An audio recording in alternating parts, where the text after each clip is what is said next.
Hi dears, welcome back. ഞാൻ വന്നിട്ടുള്ളത് എൻ്റെ ഫ്രിഡ്ജ് ടൂറുമായിട്ടാണ്. എൻ്റെ ഫ്രിഡ്ജ് സാംസങ്ങിൻ്റെ ഡിജിറ്റൽ ഇൻവെർട്ടറുള്ള 10 ഇയർ വാറണ്ടിയുള്ള 415 ലിറ്റർ കപ്പാസിറ്റിയുള്ള ഫ്രിഡ്ജാണ്. ഞാൻ വാങ്ങിച്ചിട്ട് 2 ഇയേഴ്സ് കഴിഞ്ഞു. ഇതുവരെ ഞാനിത് 100% സാറ്റിസ്ഫൈഡ് ആണ്. എനിക്കിത് ഭയങ്കര ഇഷ്ടമായി. ഇത് നമ്മളൊരു സ്മോൾ ഫാമിലിക്ക് വളരെ യൂസ്ഫുൾ ആയിട്ടുള്ള എത്ര സാധനം ഉണ്ടെങ്കിലും സുഖമായിട്ട് ഒക്കെ സ്മോൾ ഫാമിലി എല്ലാവരും വിധം ആളുള്ളവർക്കൊക്കെ സ്യൂട്ടബിൾ ആയിട്ടുള്ള ഒരു ഫ്രിഡ്ജാണ്.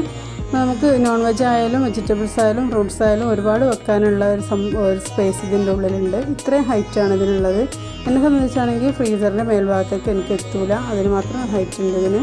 പിന്നെ വൈറ്റ് കളർ കണ്ട് നിങ്ങൾക്ക് പേടിയാവുന്നുണ്ടാവില്ലേ? എനിക്കും ഉണ്ടായിരുന്ന പേടി സ്റ്റെയിൻസൊക്കെ പിടിക്കുമെന്നുള്ള. അപ്പോൾ ഇതിന് സ്റ്റെയിൻസൊന്നും നമ്മൾ പിടിക്കുന്നില്ല, പെട്ടെന്ന് തന്നെ റിമൂവ് ചെയ്യാനായിട്ട് പറ്റും. ഞാൻ ഈ ഒരു വീട് വാങ്ങിച്ചപ്പോൾ ഈ ഒരു ഫ്രിഡ്ജിനുള്ള കറക്റ്റ് ഒരു സ്പേസ് ഇവിടെ ഉണ്ടായിരുന്നു. അതെനിക്ക് ഭയങ്കര സാറ്റിസ്ഫൈഡായി. അപ്പോൾ ആ ഒരു സ്പേസിലാണ് ഇത് വെക്കുന്നത്. അപ്പോൾ ഇതിൻ്റെ മുകളിൽ എന്തെങ്കിലും സ്റ്റെയിൻസൊക്കെ ആയാൽ ഈ ഒരു ഗ്ലാസ്സിൽ ലെയർ ഉള്ളത് കൊണ്ട് ഈ ഒരു ഗ്ലാസ് ഇതിലേക്കാണ് ആവുന്നത്. അതുകൊണ്ട് ജസ്റ്റ് തുടക്കുമ്പോൾ തന്നെ അത് റിമൂവ് ചെയ്യാനായിട്ട് പറ്റും. ഒന്നും അതുമ്മേൽ പിടിക്കുന്നില്ല. പിന്നെ സൈഡിലായാലും അതെ, ഒന്നും പിടിക്കുന്നില്ല. പിന്നെ ഇതിൻ്റെ ഉള്ളിലാണെങ്കിൽ എല്ലാ സാധനങ്ങളും വെക്കാനുള്ള നല്ല വീതിയുള്ളൊരു സ്പേസാണ് അവർ തന്നിട്ടുള്ളത്. ഫ്രീസറിലായാലും അതെ, നല്ല സ്പേസ് ഉണ്ട്. അപ്പോൾ എൻ്റെ ഫ്രീസറിൽ നമ്മൾ എന്തൊക്കെയാണുള്ളത് നോക്കാം. ഞാനിവിടെ ഐസ് വാട്ടർ വെക്കാറില്ല. ഞാനിതുപോലെ ഒരു പാത്രത്തിൽ ഐസ് കട്ടാക്കിയിട്ട് വെക്കുകയാണ് ചെയ്യുക, കുട്ടികളെടുത്ത് കുടിക്കാതിരിക്കാൻ. പിന്നെ എൻ്റെ ഐസ്ക്രീം ഉണ്ട്. പിന്നെ ഈ ഒരു പാത്രത്തിൽ ഞാൻ ഫിഷൊക്കെ പെട്ടെന്ന് പൊരിക്കാൻ വേണ്ടിയിട്ടുള്ളൊരു മസാല തയ്യാറാക്കി വെക്കാറുണ്ട്. അതാണ് എടുത്ത് വെച്ചിട്ടുള്ളത്. പിന്നെ ഇതിൻ്റെ ഐസ് മേക്കറാണ്. ഇത് ഐസ് ക്യൂബ്സ് നമുക്ക് ഇതൊന്ന് ജസ്റ്റ് ട്വിസ്റ്റ് ചെയ്യുമ്പോൾ ഈ ഒരു പാത്രത്തിലേക്ക് വീഴും. അപ്പോൾ നമുക്ക് യൂസ് ചെയ്യാൻ സിമ്പിളാണ്. ഇത് ഈ മോബിളാണ്. നമുക്ക് ഫ്രീസറിൽ ഒരുപാട് സാധനങ്ങൾ വെക്കാനുള്ളപ്പോൾ ഇത് വേണമെങ്കിൽ റിമൂവ് ചെയ്തിട്ട് യൂസ് ചെയ്യാവുന്നതാണ്. പിന്നെ ഞാൻ ഫിഷ് ചിക്കനും ഒക്കെ ഇതുപോലെ കണ്ടെയ്നറിലാക്കിയിട്ടാണ് വെക്കുക. ചിക്കനാണെങ്കിൽ ഞാൻ ചിക്കൻ്റെ മേലെ വെള്ളം വെത്തക്ക രീതിയിൽ ഐസ് ക്യൂബ്സ് ഉണ്ടാക്കിയിട്ട് വെക്കും. അപ്പോൾ നല്ല കറണ്ട് ഇല്ലെങ്കിലും കുഴപ്പമില്ല. പിന്നെ എൻ്റെ ഡോർമലും ഇതുപോലെ 2 ഷെൽഫ് കൊടുത്തിട്ടുണ്ട്. അത് വളരെ യൂസ്ഫുള്ളാണ്. നമുക്ക് ഇങ്ങനത്തെ സാധനങ്ങളൊക്കെ ഒന്ന് മാറ്റി വെക്കാനായിട്ട് പറ്റും. ചിക്കൻ്റെ ഫിഷിൻ്റെ ഒക്കെ അടുത്ത് നിന്ന് മാറ്റി വെക്കാനായിട്ട് പറ്റും.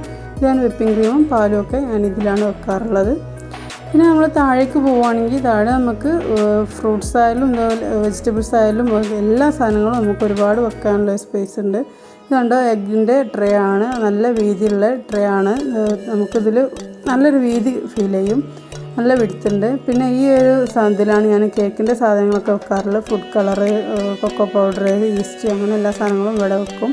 ഈ ഒരു ബോക്സ് പൂർണ്ണമായിട്ടും മൂവബിളാണ്. അതായത് നമുക്ക് എടുത്ത് അപ്പുറത്തേക്കും വെക്കാനായിട്ട് പറ്റും. പിന്നെ സോയാ സോസ്, ഹർഷീസിൻ്റെ ചോക്ലേറ്റ് സിറപ്പ്, ഇതിൽ ഞാൻ സാമ്പാർ കായം, മാഗി ക്യൂബും ഒക്കെ ഇങ്ങനെ കുപ്പിയിലാക്കിയിട്ടാണ് വെക്കാറുള്ളത്. ഞാൻ കോഫി കുറേ കഴിയുമ്പോഴേക്ക് ഫ്രിഡ്ജിലേക്ക് മാറ്റി വെക്കാറുണ്ട്.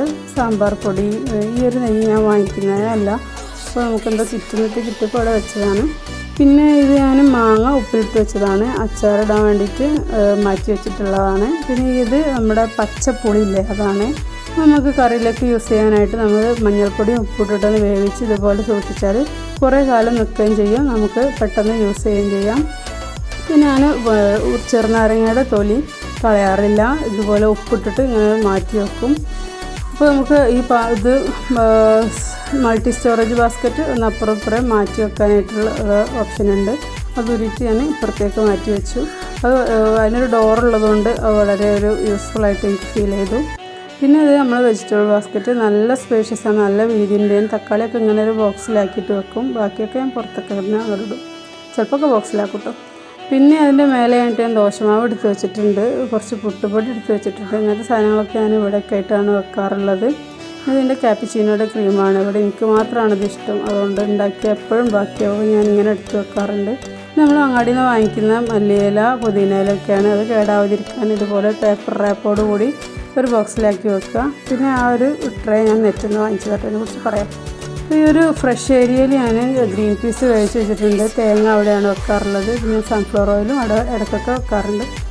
അപ്പോൾ ഇത്രയാണ് ഫ്രിഡ്ജിൻ്റെ ഉള്ളിലെ സ്പേസ്. വേണ്ട എല്ലാ സംഭവങ്ങളും, ആ ഷെൽഫൊക്കെ നല്ല വീതിയുണ്ട്, നല്ല വിടുത്തുള്ളൊരു ഫ്രിഡ്ജാണിത്. അപ്പോൾ നമുക്ക് എല്ലാ സാധനങ്ങളും എടുത്ത് വെക്കാനായിട്ട് പറ്റും, നല്ല സ്പേഷ്യസ് ആണ്. അപ്പോൾ ഈ ഒരു ഡോറിലുള്ള എല്ലാ ട്രേസും എല്ലാ ഫ്രിഡ്ജിനെയും പോലെ തന്നെ റിമൂവബിളാണ്. നമുക്ക് ക്ലീൻ ചെയ്തിട്ട് തിരിച്ച് വെക്കാവുന്നതേ ഉള്ളൂ. നമ്മൾ ഫ്രൂട്ട്സും കൂടെ അതിലേക്ക് വെച്ചിട്ടുണ്ട്. ഫ്രൂട്ട്സ് ഞാൻ ഈ ഒരു പച്ചക്കറിയുടെ മുകളിലായിട്ടാണ് വെക്കാറുള്ളത്. പിന്നെ ഇതിൻ്റെ തണുപ്പ് നമുക്ക് കൺട്രോൾ ചെയ്യാനായിട്ട് ഫ്രീസറിന് വേറെ റെഗുലേറ്റർ ഉണ്ട്, ഫ്രിഡ്ജിന് വേറെ റെഗുലേറ്റർ ഉണ്ട്.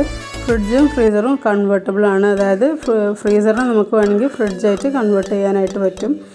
ഇതാണ് ഫ്രിഡ്ജിൻ്റെ ഉള്ളിലെ റെഗുലേറ്റർ. ഇങ്ങനെയൊക്കെ സംഭവങ്ങൾ ഇവിടെ ഉണ്ട്. അതിൻ്റെ യൂസേജ് എന്താണെന്നൊന്നും എനിക്ക് അറിഞ്ഞൂടാ. ആൻറ്റി ബാക്ടീരിയ പ്രൊട്ടക്ടർ എന്നൊക്കെ കാണുന്നുണ്ട്. ഇതിൻ്റെ അടിയിലായിട്ട് ഇവിടെയാണ് ഇതിൻ്റെ റെഗുലേറ്റർ ഉള്ളത്. നമുക്കിത് ഞാൻ എപ്പോഴും ലാസ്റ്റായിട്ടാണ് വെക്കാറ്. വെക്കേഷൻ എന്നുള്ള ഓപ്ഷനിലിട്ടാൽ നമുക്ക് തീരെ കറണ്ട് വളരെ കുറച്ച് യൂസ് ചെയ്തിട്ടാണ് പിന്നെ അത് വർക്ക് ചെയ്യുന്നത്. ഈ ട്രേസൊക്കെ റിമൂവബിൾ ആണ്, നമുക്ക് ക്ലീൻ ചെയ്യാനായിട്ട് എല്ലാ ഫ്രിഡ്ജിനെയും പോലെ തന്നെ ക്ലീൻ ചെയ്യാനായിട്ട് ഊരാനായിട്ട് പറ്റും. പിന്നെ എനിക്ക് കുറച്ചൊരു പേടി തോന്നുന്നത് ഈ ഒരു ഗ്ലാസിൻ്റെ ഷെൽഫുകളാണ്. ഇത് വളരെ തിന്നാണ്, അത് പൊട്ടുമെന്നുള്ളത് എനിക്ക് എപ്പോഴും തോന്നാറുണ്ട്. ഇത് നമുക്ക് അതിൻ്റെ ആ വൈറ്റ് ഭാഗങ്ങളൊക്കെ മാറ്റി ഗ്ലാസ് മാത്രമാക്കിയിട്ട് ഊരിയിട്ട് കഴുകി ക്ലീൻ ചെയ്യാനൊക്കെ സിമ്പിളായിട്ട് ഇതൊക്കെ ഊരാനായിട്ട് പറ്റും, ക്ലീൻ ചെയ്ത് വെക്കാം. മേലെ കണ്ടില്ല ഇങ്ങനെ ഒരു ബോക്സ്, ഈ ഒരു ബോക്സ് ഞാൻ ആമസോണിൽ നിന്ന് വാങ്ങിച്ചാണ്. നിങ്ങളാരും വാങ്ങിക്കരുത്, വളരെ ചെറുതാണ്, 100 സംതിങ് എങ്ങനെ കൊടുത്ത് ഞാൻ വാങ്ങിച്ചതാണ്. വളരെ ചെറിയൊരു സംഭവമാണ്, അതിലൊന്നും വെക്കാനൊന്നും പറ്റില്ല. അതിൽ ഞാൻ മിഠായികൾ ചെറുനാരങ്ങയൊക്കെ അതിലിട്ട് വെക്കാറുണ്ട്. ഫോട്ടോ കണ്ടപ്പോൾ ഞാൻ കുറേ വലുതാണെന്ന് വിചാരിച്ചിട്ട് വാങ്ങിച്ചതായിരുന്നു. പിന്നെ ഫ്രിഡ്ജിൻ്റെ ബാക്കിൽ എല്ലാ ഫ്രിഡ്ജിൻ്റെ ബാക്കിലുണ്ടാവും ഒരു വേസ്റ്റ് വെള്ളം പോകാനുള്ളൊരു ബോക്സ്. അങ്ങനെ ഒരു സാധനം ഇതിനുണ്ട്, പക്ഷേ അത് എല്ലാ ഫ്രിഡ്ജിലും റിമൂവബിളാണ്, നമുക്ക് ക്ലീൻ ചെയ്യാനും ഊരാൻ പറ്റും. ഇത് ഞാൻ എങ്ങനെ ഊരാൻ നോക്കിയിട്ടും ഊരാനായിട്ട് പറ്റുന്നില്ല. ഇതിൻ്റെ ഒരു മെക്കാനിസം ചിലപ്പോൾ ഇങ്ങനെ ആയിരിക്കാം, എനിക്കറിയില്ല. ഞാനത് യൂസ് ചെയ്തിട്ട് ഇതുവരെ ക്ലീൻ ചെയ്തിട്ടില്ല. അതിൻ്റെ ഉള്ളിൽ ഇടയ്ക്കൊക്കെ വെള്ളം കാണാറുണ്ട്, പിന്നെ അത് കാണുന്നില്ല. എനിക്ക് തോന്നുന്നു ഇതിൻ്റെ ഉള്ളിൽ ഇങ്ങനെ ഒരു കോയിൽ സാധാരണ കാണാറില്ല. ഈ ഒരു കോയിൽ നമ്മൾ ഫ്രിഡ്ജ് ഓൺ ചെയ്യുമ്പോൾ ഹീറ്റായിട്ട് വെള്ളം ഇല്ലാണ്ടായി പോവുകയാണോ, എന്താണ് സംഭവിക്കുന്നതെന്ന് എനിക്കറിയില്ല. നിങ്ങൾക്ക് ആർക്കെങ്കിലും ഇതിനെക്കുറിച്ച് ഐഡിയ ഉണ്ടെങ്കിൽ കമൻറ്റ് ബോക്സിൽ ഒന്ന് അറിയിക്കണേ. അപ്പോൾ ഞാൻ ഇതുവരെ ഇത് ക്ലീൻ ചെയ്തിട്ടില്ല സത്യമായിട്ടും. ഇതിൻ്റെ ഉള്ളിൽ ഇടയ്ക്കൊക്കെ വെള്ളം കാണാറുണ്ട്, പിന്നെ നോക്കുമ്പോൾ കാണാറുമില്ല. എന്താ സംഭവിക്കുന്നത് എനിക്ക് ഇതുവരെ മനസ്സിലായില്ല, എനിക്കിങ്ങനെയാണ് തോന്നിയിട്ടുള്ളത്. പിന്നെ നമ്മൾ ഫ്രിഡ്ജ് ഓവനൊക്കെ വെക്കുമ്പോൾ നമ്മൾ ചുമരുമായിട്ട് ഒരു ഡിസ്റ്റൻസ് എപ്പോഴും കീപ്പ് ചെയ്യാനായിട്ട് ശ്രദ്ധിക്കുക. അതിൻ്റെ മോട്ടറൊക്കെ ബാക്ക് ഭാഗത്താണ് ഉണ്ടാവുക, അത് ഹീറ്റാകുമ്പോൾ അത് പോകാനോ ഒരു എയർവേ കൊടുക്കാനായിട്ട് എപ്പോഴും ശ്രദ്ധിക്കുക. ഞാനിവിടെ ഇത്രയൊരു സ്പേസ് ഇട്ടിട്ടുണ്ട്. ഇത്രയാണ് എൻ്റെ ഫ്രിഡ്ജിനെ കുറിച്ച് പറയാനുള്ളത്. ഞാൻ എൻ്റെ ഫ്രിഡ്ജിന് 5 out of 5 മാർക്സാണ് നൽകുന്നത്.